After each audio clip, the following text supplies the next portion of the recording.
T'as sûrement déjà entendu dire qu'il y a environ 500 ans, les explorateurs venus d'Europe pensaient avoir découvert les territoires qu'on appelle maintenant l'Amérique et le Canada. Mais j'ai un petit secret pour toi.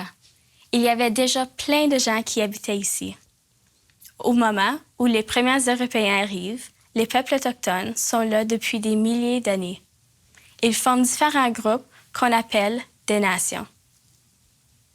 Chaque nation parle sa propre langue et ses membres vivent selon des règles bien établies.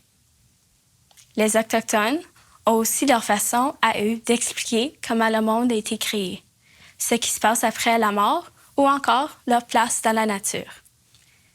Cette société était très organisée et chaque personne y tenait un rôle bien précis.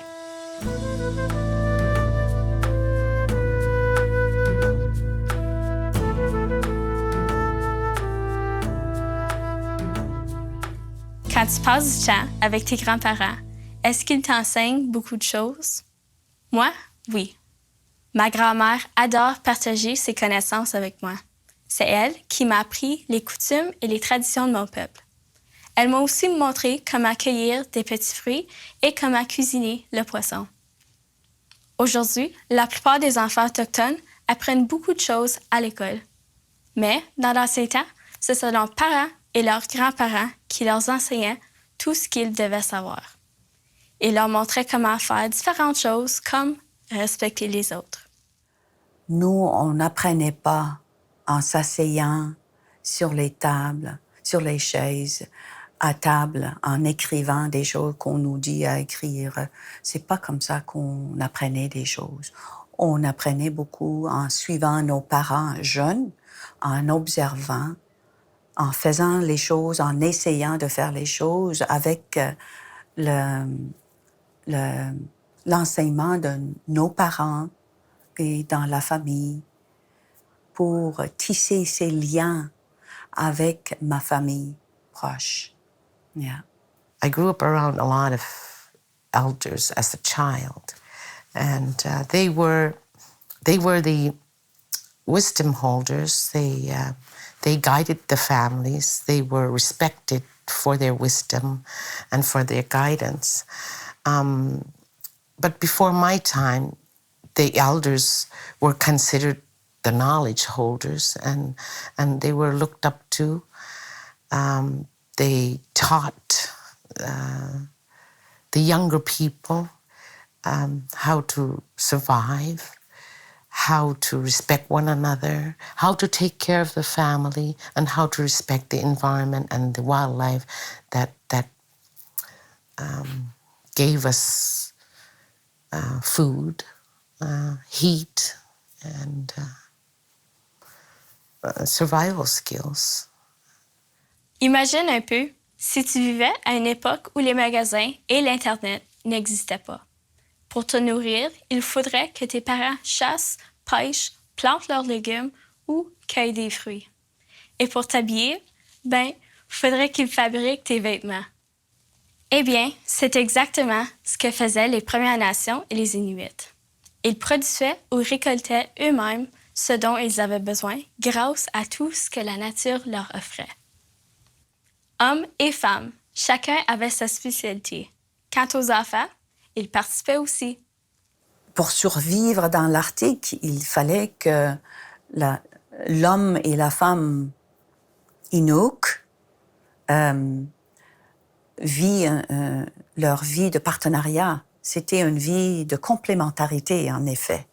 Parce que l'homme, lui, avait sa spécialité d'être chasseur, d'être celui qui nourrit sa famille.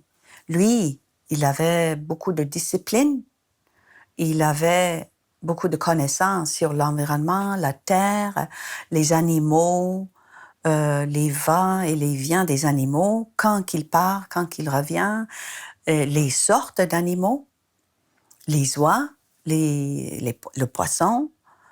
Ça prend une connaissance pour chaque animal aussi. Donc, lui avait toute cette connaissance et c'était un peu de soutenir sa famille.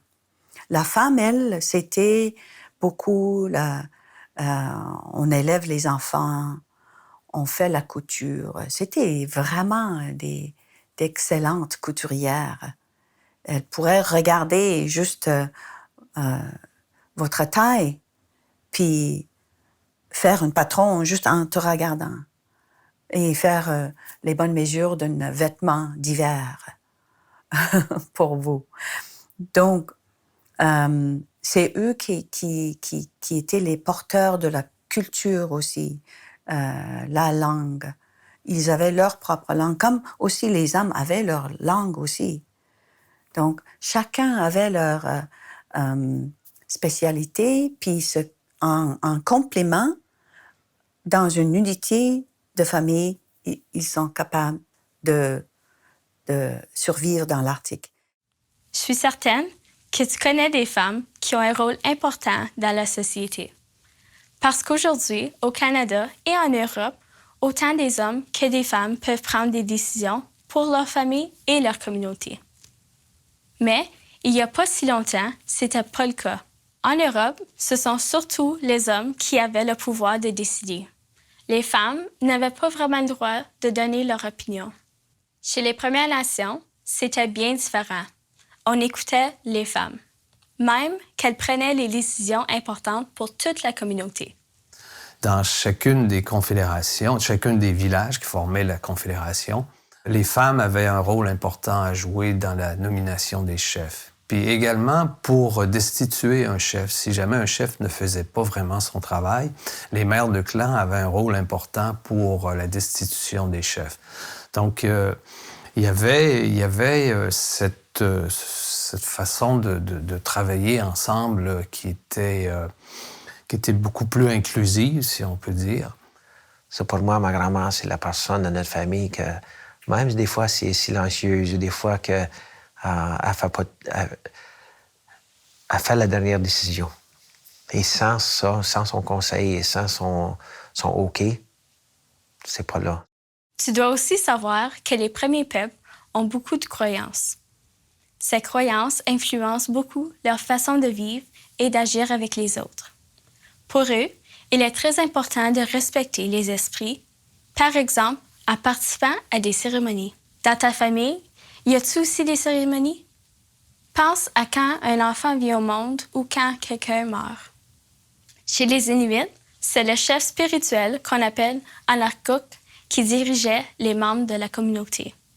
Il était en contact direct avec les esprits et pouvait communiquer avec eux. Il possédait aussi des grands talents de guérisseur. Le Anarkuk avait des trucs, avait une capacité d'entrer dans le monde d'esprit et même visiter loin, aller voir comment va la famille ou la parenté qui est un peu plus loin sur la terre, puis revenir et donner des nouvelles. Oui. Et pour ses capacités, il était très, très respecté. Il faisait toujours aussi des prières. À Silla. Silla, c'est l'extérieur. C'est tout le monde à l'extérieur. C'est le ciel, c'est l'environnement, c'est tout, partout, partout. Silla contrôle tout. Nous ne pouvons pas contrôler le Silla. Alors, parfois, quand il y avait des blizzards qui duraient des jours et des jours, Anarkuk ou n'importe qui dans la famille peut sortir et crier une prière à Silla. Donne-nous une chance. Arrêtez un peu pour qu'on puisse aller chercher de gibier pour survivre.